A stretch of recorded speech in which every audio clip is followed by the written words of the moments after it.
yang saya ceritakan adalah kisah pengalaman yang paling misterius di dalam kehidupan saya.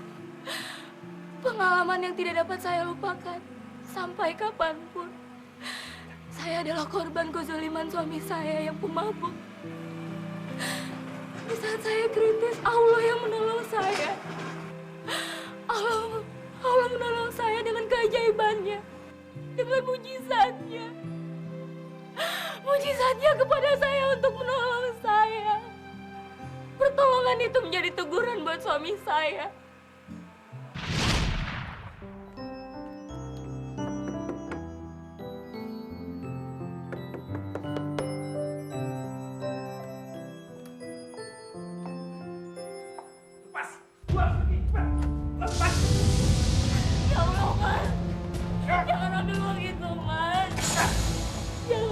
Itu uang untuk biaya persalinan anak kita, Mas.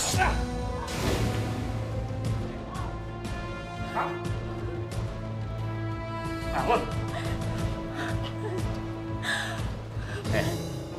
Lu perhitungan banget sih jadi istri. Hah? Aku tidak perhitungan, Mas. Itu untuk biaya persalinan anak kita, Mas. Rumah ini kan nanti bisa dijual. Ribet banget sih lu jadi perempuan.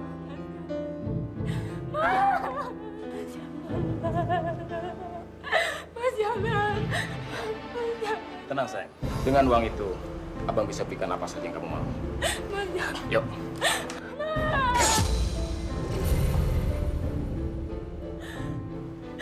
Ya Allah, Mas.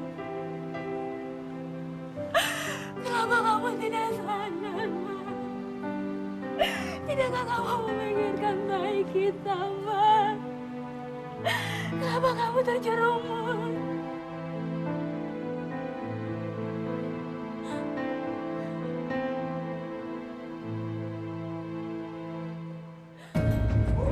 Bu, kami bisa ketemu dengan Pak Adil nggak?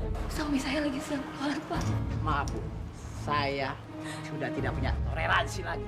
Utang suami Ibu. Barang yang ada dalam, saya angkat sekarang juga. Tapi, Pak. Hah? Masuk. Pak! Jangan, Pak. Alah. Jangan. Yang. Pak, jangan. Alah, Pak, jangan, Ibu, Pak. ingat ya Bu, harga TV ini cuma bunganya aja Bu. Pak. Masuk. Jangan. Jangan. Jangan, Pak. Ya Allah.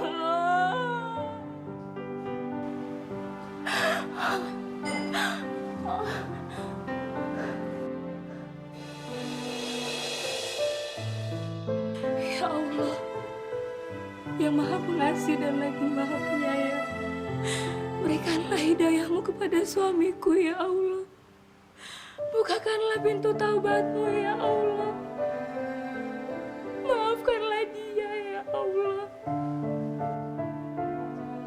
Hanya kepadamu hamba memohon dan minta pertolongan, ya Allah. Rabbana atina fid dunya hasanah wa qina adzaban. Amin.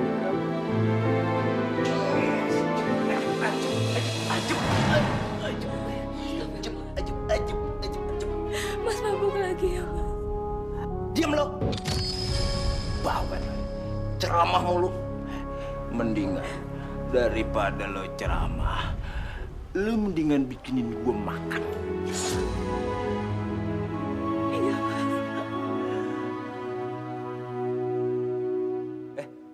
Gue bilang cepet malah masih di situ aja. Gue bilang bikinin gue makan. Lo tau gak sih kalau gue itu lapar banget. Istighfar, Mas. Aku pasti akan buatkan makanan buat Mas. Mas jangan marah lagi ya. Lu ngemeng aja lo. Sekarang lu mau bikinin gue makan. Kalau lu nggak mau bikinin gue makan, gampang. Gue bisa makan di luar. Dan biar lu tahu ya, masih banyak cewek-cewek yang ngelayanin gue. Udah, sekarang mendingan lu ambilin gue makan. Ya, gue tunggu di tempat tidur sambil ajep-ajep. Ajep.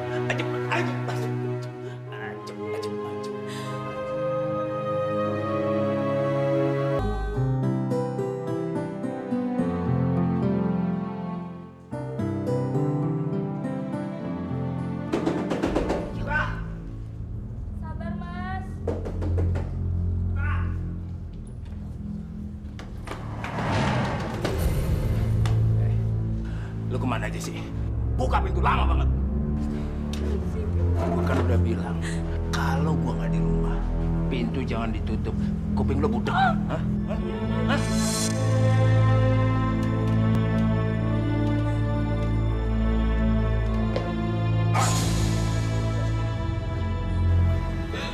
Aku tahu, Mas. Pintu itu harus ditutup. Tapi kalau Mas mau pulang tinggal ucapin salam. Pasti saya akan bukain pintu buat Mas. Lo jadi perempuan bawel amat sih. Jadi perempuan tuh jangan bawel-bawel. Tahu? Mas, tolong, Mas. Mas jangan mabuk lagi ya. Anak kita, Mas. Ini untuk masa depan anak kita, Mas. Siapa yang mabuk? Gue yang gak mabuk. Lo jadi perempuan jangan ngoceh mulu. Kuping gue jadi panas.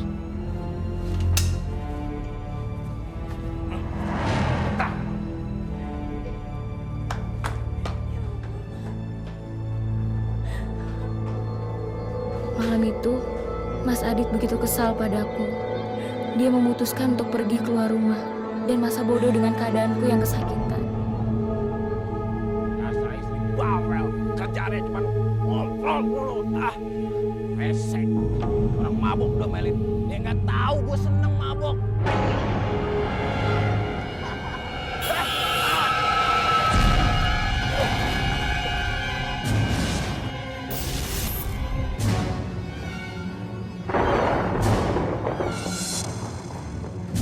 Suara petir begitu kerasnya membuat saya ketakutan.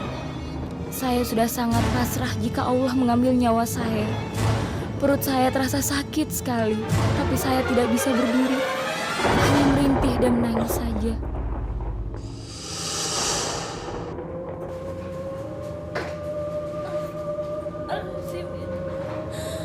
Nila. Ya Allah. Maafkan kesalahan Mas yang selama ini Mas berbuat terhadap kamu. Maafin Nila. Kepala Mas kenapa? Hanya kecelakaan kecil. Sekarang lebih baik kamu ikut Mas ke rumah sakit ya. Tapi kita nggak punya uang, Mas. Mas masih punya uang. Mas masih ada persediaan uang. Entah mengapa perut saya yang tadinya sakit, sakitnya terasa hilang gitu saja. Allah mengabulkan doa saya untuk membukakan pintu hati Mas Adit. Memang tampak aneh melihat perubahan diri Mas Adit yang secepat kilat.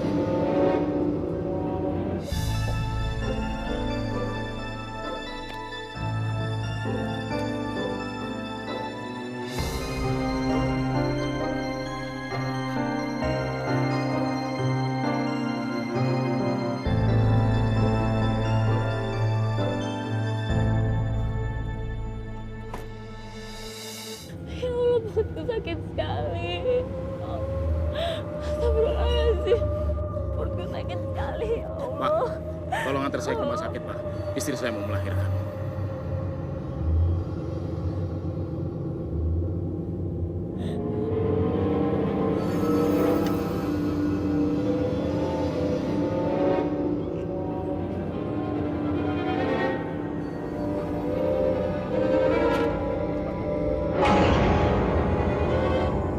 Ya Allah. Perutku sakit sekali, Mas. Allahu Akbar. Ya Allah.